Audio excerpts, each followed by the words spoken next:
All right, here we go. This is how we do it. Right. Day 165. I just checked to make sure I get it right because I messed this up so many times. Awesome day today. We got an R44 sitting over here, and you're going to learn a little more about that here real quick. Instruments in the background. We got the door open today. We don't normally have that. Jesse here is a professional pilot member, and he's got some of his background he's going to share with you. Been working on a rating for 10 years. And in the theme of what we've been talking about lately, he's not alone. There are so many of you out there that have been at it for 5 years, 10 years, 15 years, 20 years or more. And we have, just in the last year, we have helped several guys finish their ratings that had over 20 years working on their private. And we have the guy who failed 27 years ago and then became a HOGS member, refreshed his memory, went back with that same pink slip from 27 years ago and got his private. So, I'm going to do my best today to let Jesse talk. I have this problem of talking too much. So, Jesse, just tell our viewers, I guess, start off with what you do and why you're here. All right. Good morning. Thank you for having me on Coffee with Kenny. I'm enjoying it. I'm enjoying your videos and happy to be here today. So, my name is Jesse Berger. I'm from Chesterfield, Michigan. I'm willing to share my story, although it takes a little bit of humility to do that. Not too many people want to sit and say, hey, I've been a student pilot for 10 years. The connotation with that is, are you some kind of dummy? You haven't finished. And the answer is no. So, part of my story with that time is my first flight was June 1st of 2009. And at that time, I was a business owner, and I had 2 young boys and a brand new baby girl, and life was busy, and it didn't slow down for nearly 10 years. And I think a lot of people can find themselves in that situation where there's just so many other commitments, it's hard to get through the ground school. In the last 10 years, I've accumulated 150 flight hours and fairly proficient at flying the machine, but the ground school is a challenge, and it's the unsexy part of the business that has to be attended to and is key to safety and success.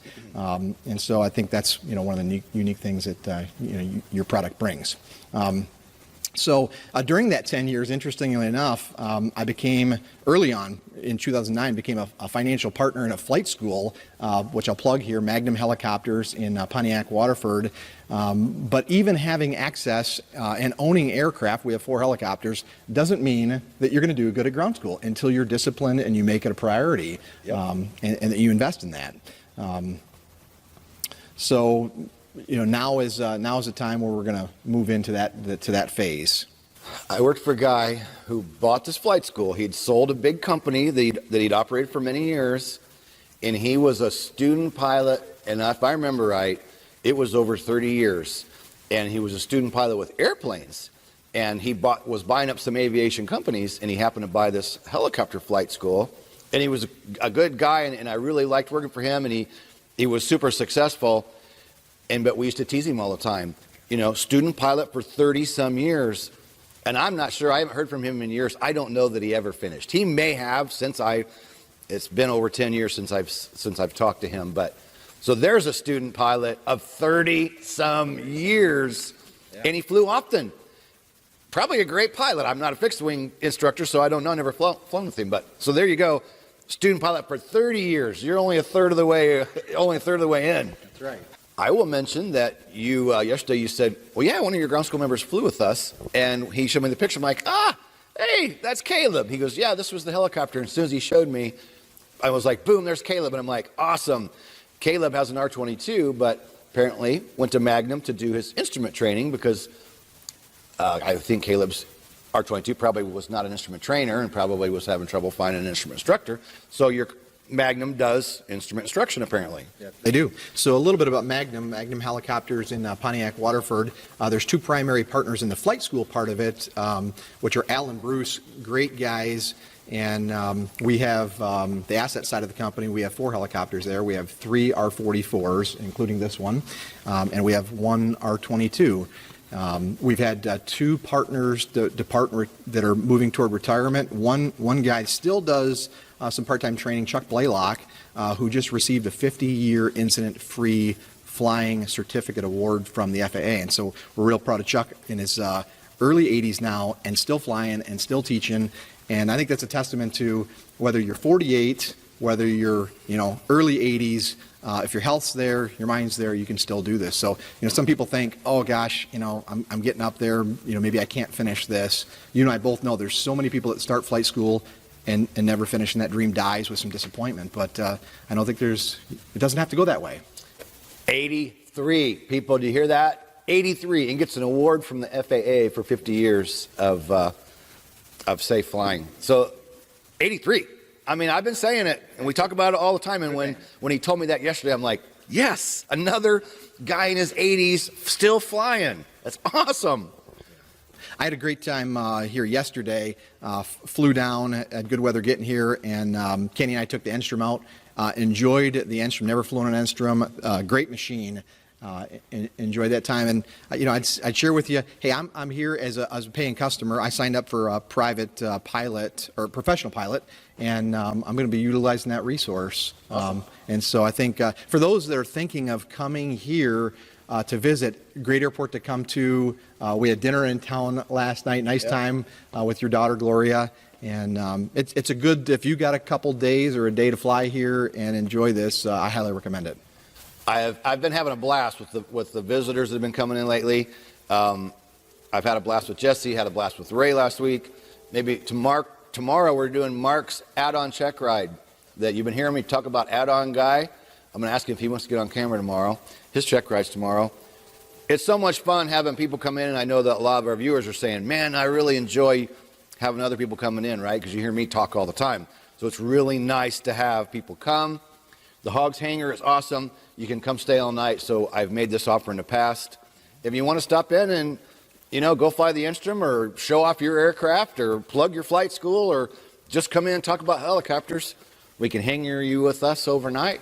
Stop by and visit. Yeah. Join us for a coffee with Kenny. Good accommodations. I stayed at the Hampton in town. Nice, clean, good place to be. Yep. So yeah, this is a nice little mini vacation. The fuel guys here, I'm going to plug Warsaw Airport. These guys run their fuel like they're dispatching police and fire. Oh my God, it's amazing. And I have to, next time I'm in the FB, I'm going to say something to the manager about, I've been here a month and a half, 2 months, and every time we get fuel, man, you call, and I always say, no hurry, we're taking our time, trying to stay in the slow, smooth, methodical I talked about yesterday. Yeah. And these guys are, man, they're here, Johnny on the spot every time. Jim, guy's name's Jim. When I landed and met him, very courteous, asked if I need anything. Yep. So good place to come. Absolutely. All right, so next I want to talk about Jesse. He said he's got 150 hours. It's all in the R44. He already mentioned we went out in the Enstrom for an hour yesterday. I showed him something that I'll show a student one time and then I'll never do it again because it's not a habit. We don't fly without our hands on the controls in a helicopter. With the exception of I want to show people for that first time how I can take my hands off the controls and fly it only with the trim. Now, during ATL and hover, I have to stay on them, and at the end of the approach, I have to be on them. But continuing the takeoff, making the turns, even the descent, and lining up for final, I was doing this yesterday. A quick trim. What did that feel like to you coming from an R44? What did that feel like when I was taking my hands off the controls and putting my arms like this? I would have never guessed it's possible. I didn't know that until I saw it firsthand.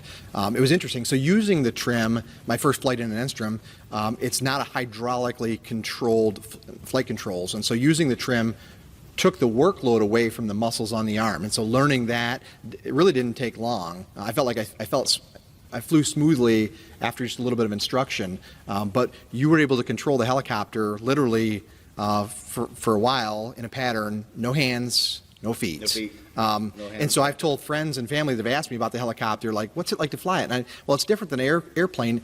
Helicopters are dynamically unstable, whereas aircraft is dynamically stable, the whole BB in a bowl, right? Helicopter's kind of the BB on top of the bowl versus BB in the bowl with an airplane. And I would have not guessed that's possible. So that is a pretty cool characteristic of an Enstrom. It is. And again, I caution people, right? I do it for instructional purposes only, one time. But we had a great flight, and he did pick it up. Most people, usually people 2 or 3 hours before you can really get them using the trim. But you picked it up in that hour. You caught on to how the pressure relieved your arm, and you picked up on that, and in our own discussion, you talked about the correlator, which I mentioned to him that, the correlator, everybody worries when they go from a Governor helicopter to, oh my gosh, I got to operate the throttle. The Instrom, even though that is a 1983 model, the correlator is that good. And yesterday I did manipulate the throttle for Jesse, but I would let him know what I was doing so he'd know. I'd say, okay, I'm going to add just a tiny bit of throttle, or I'm going to go off just a little bit. But you saw the correlator, how good it is. How did that feel to you? You pick up, and it raised up the power. Another difference that I noticed in the Instrom was, in the auto rotation, we did a couple of auto rotations. A lot of inertia in that three-blade rotor system. It really floated down. It felt heavy. We weren't worried about RPM as much. It operated a little bit below, the green and the RPM. So that's a unique characteristic to that rotor system. Yep, heavy inertia, man. It's really hard to beat. And I talk almost daily about R44s and Instroms and how much I like all helicopters, and every helicopter's got its pro and con. Exactly. They all do. Yeah. But man, for people that want to have fun and just a private owner. Well, it'd be nice if we had enough money just to have one of every flavor, right? I would. We could just line up 5 or 6 of them. I know what to pick. We could have a 206, an MD 500. But unfortunately, we have not hit the lotto. So I've said that for years, man. If money was no object, we can all dream, right? Yeah. Sure, I would have. I'd get a Cabri, I'd get a Schweitzer, Yeah. I'd have an R22, an R44, I'd have an Instrom, love to have a Jet Ranger. 480 Instrom, maybe? The turbine Instrom, love to have one of those. God, the list is endless on if money was no object, Right. and we could dream. Heck yeah, I'd have a little bit of everything, man. I would. Yeah.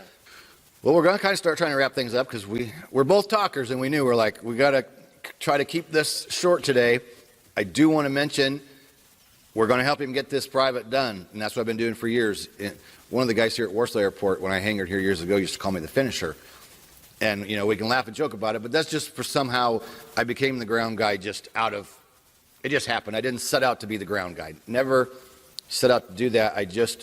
Even when I was young in my career, I just did what it took to help people get to ground school.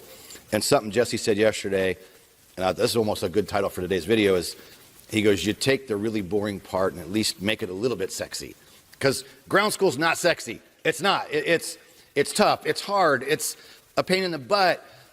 But you have to have it. You have to have the ground school. You can never solo. You can't get the license. You can't be safe. You can't go do anything. So most of you know my story. I became the ground guy. It's just what happened. And here we are.